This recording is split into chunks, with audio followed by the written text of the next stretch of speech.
Yeah.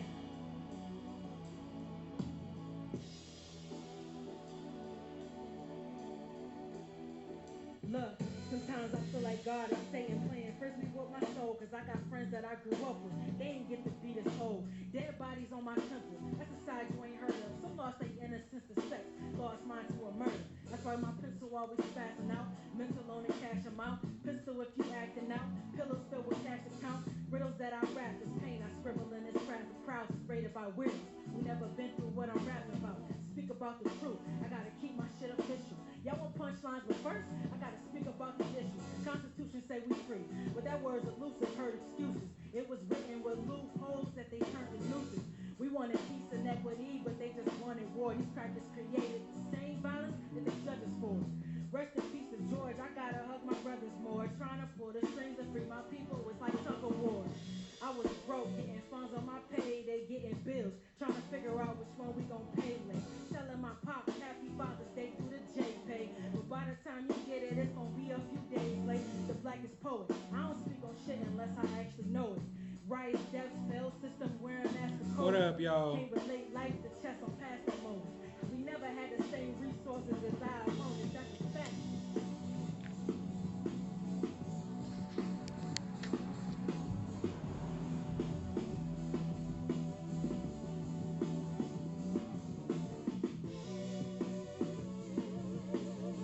Man, what's good, y'all? It's your homeboy, whatever, man. Just coming at you real quick, man, to talk a little bit of boxing. You know, I ain't talking no boxing in a while. We got Tank Davis, Mario Barrios fighting tomorrow night. We got Deontay Wilder, Tyson Fury coming up. You know, so boxing, boxing, boxing, boxing. First, man, give a shout out to the Black Gentleman Grooming Company, www.theblackgent.com. Head over there, man. Get you some of them good old beard products. Use the code TEZ, TEZZ. Save 10% at checkout.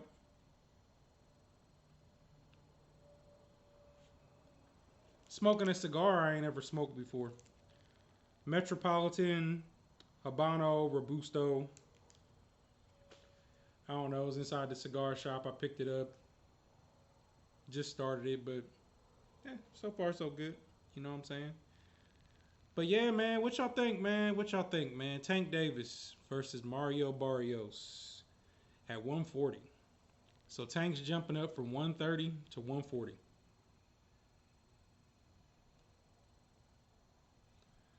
To a title fight for the WBA regular, you know, so um but nonetheless it is a title fight. Mario Barrios 26 and 0, 17 knockouts. Tank Davis 24 and 0, 23 knockouts. Coming off a devastating knockout of Leo Santa Cruz, man. Tank been looking good, you know, his last couple fights, you know, the Santa Cruz fight though, that was a big stoppage, man, especially the way he stopped him, you know. Um, Mario Barrios, what can I say? I've seen him fight once or twice. He beat Ryan Carl for the title. Not really sure who that is. That's probably one of the fights that I watched. But that's who he beat to get his current title, which again is the regular title, not the super. So you got Josh Taylor, with the super title, and actually ruling the division.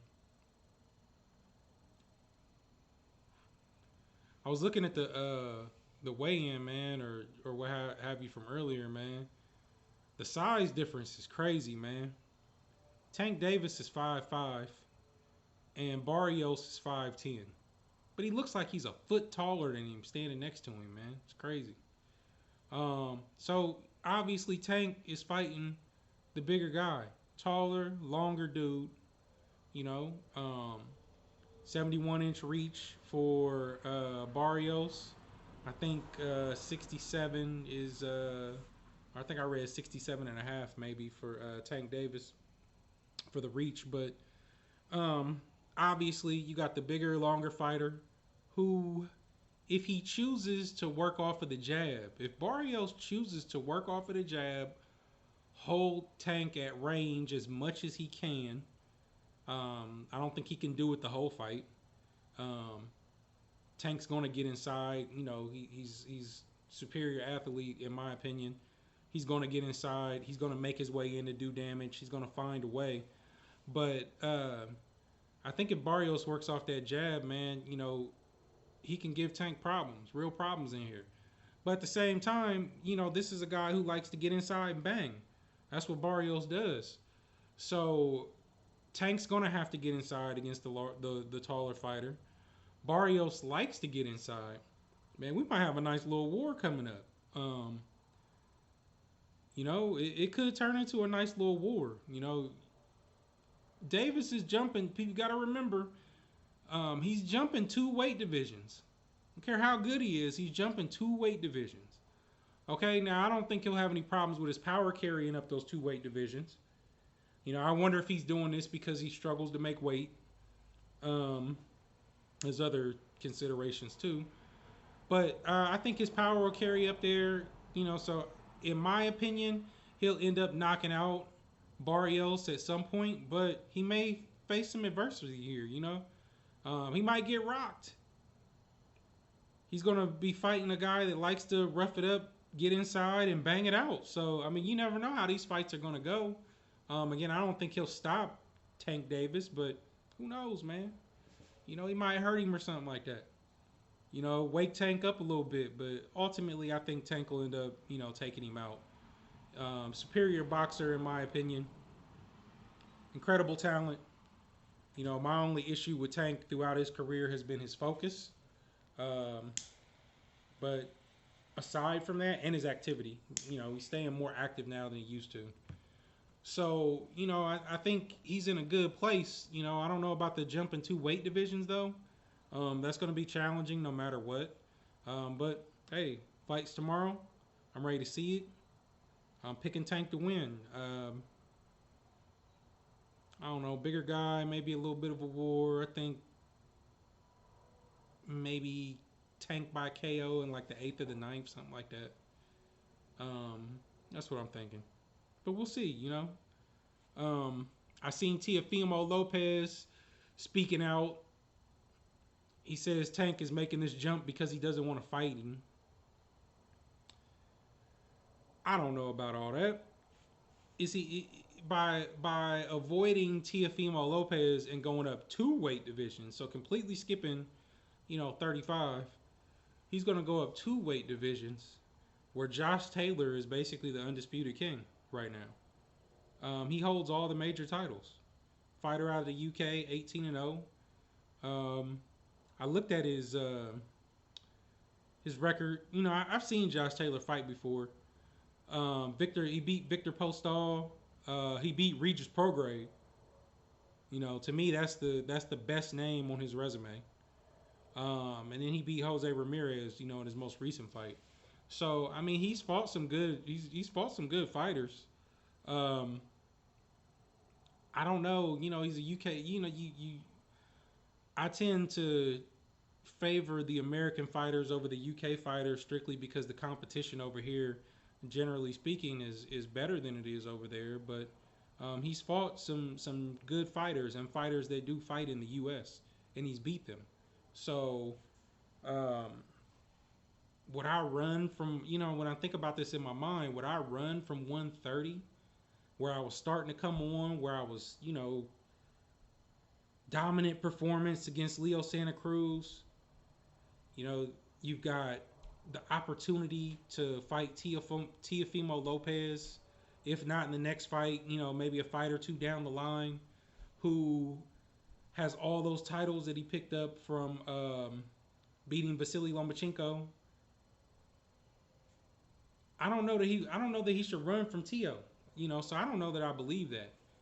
But at the same time, if I think about it, if he's going to run from Teo and he's going to jump up to 140, is Josh Taylor that big of a slouch that it would make sense?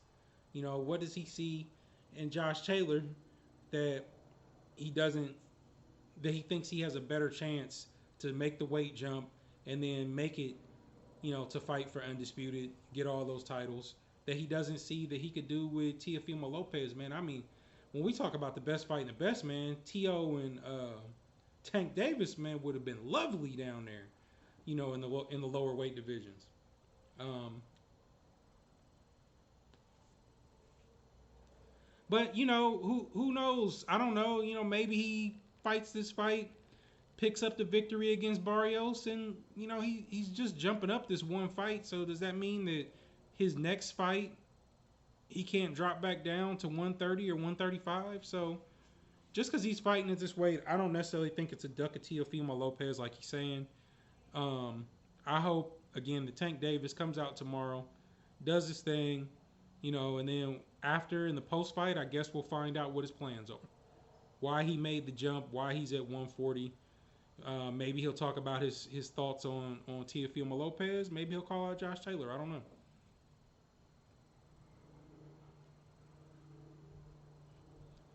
I tell you, man, and I'm just gonna touch on this real quick, only because the topic right now is boxing.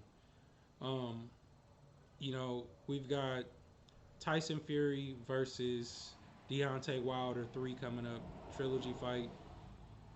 We all know what happened, right? We all have our feelings um, on whether or not Fury cheated or not in the second fight. I can tell you right now how I feel, but at this point it doesn't matter, right? The fight is here. Um, Deontay Wilder, man, is a man on a mission. I love the face off, the press conference. Deontay Wilder didn't have nothing to say. He was all business, you know. Um, the face off, intense, long face off. It was no, we'll turn for the cameras and pose, blah, blah, blah. None of that. They didn't even acknowledge anybody else. Deontay Wilder, man, is a man on a mission. Tyson Fury has some confidence, or at least he appears to have some confidence. But does he really want to fight Deontay Wilder? We had to go through all this long hold up of this fight because he wanted to go. First, he wanted to, fight somebody else to stay busy. Then he wanted to go unify with Anthony Joshua. None of those fights happened, right? Nothing, negotiated fully. Nothing signed off on. No fight scheduled. Because Deontay Wilder wanted his rematch, and rightfully so. He had a rematch clause, right? So, with the effort that was made by Tyson Fury to fight somebody else and essentially duck the trilogy rematch against Deontay Wilder, now you see Wilder come out there, with his demeanor. You see Fury playing around, but I seen some nervousness, in him at that press conference, especially when he seen like the mindset, the state of mind, that Deontay Wilder was in. Take that plus, trying to get out of the fight. Does he really want to fight him, man? Like, I think he was doing what he could to not fight him, because after the previous fight, whether you believe that he cheated or not, okay, he knew how Deontay Wilder felt, right? Wilder feels cheated. First loss on his record. You want to avenge that loss. You do you really want to fight a guy that's got that drive? Even if it was all a lie and it's not true, do you really want to fight a guy that has that drive, that feels that he's been cheated? He's the hardest puncher in boxer. I don't care what you say. Do you really want to fight that man that is coming to knock your damn head off? Man, I can't wait, man. I cannot wait. I'll break it down more. You know what? It ain't even nothing else to break down. I might as well just get my official Tyson Fury versus Deontay Wilder prediction right now that Wilder knocks Fury out within 6 rounds. That's how I feel. I love the energy that's coming from Deontay Wilder's side, and with him not really wanting to speak,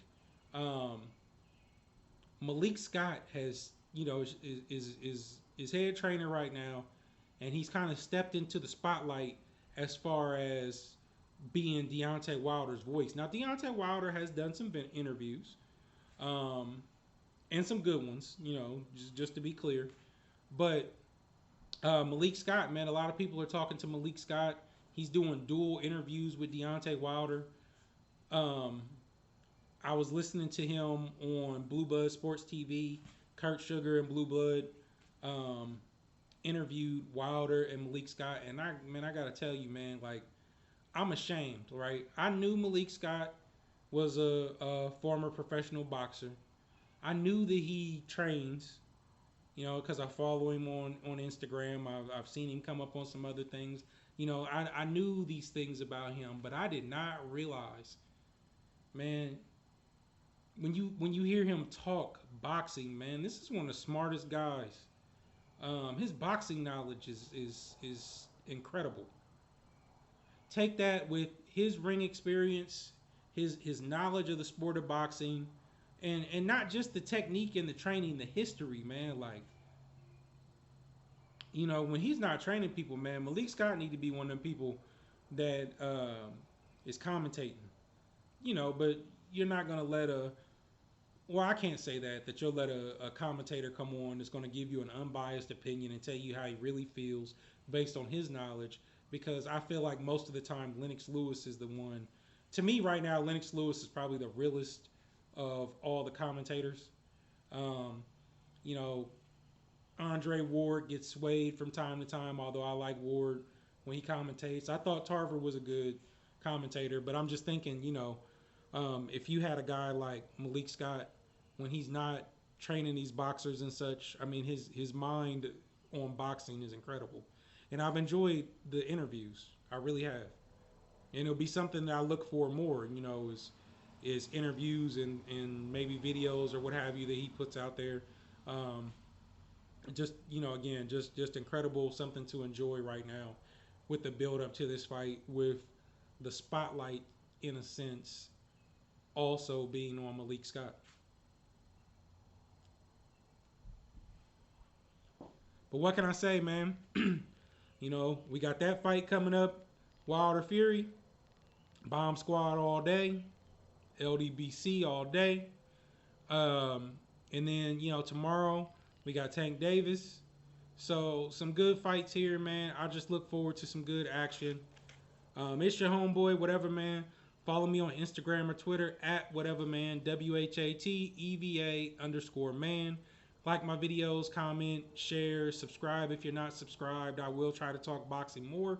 It's something that I like to talk about. I do Karate in the Garage as a little short talk show that I do. And usually, I didn't this most recent episode, but usually I dedicate a portion of that to doing a little bit of boxing talk. So more to come on that, man. But I appreciate y'all tuning in. I'm gone.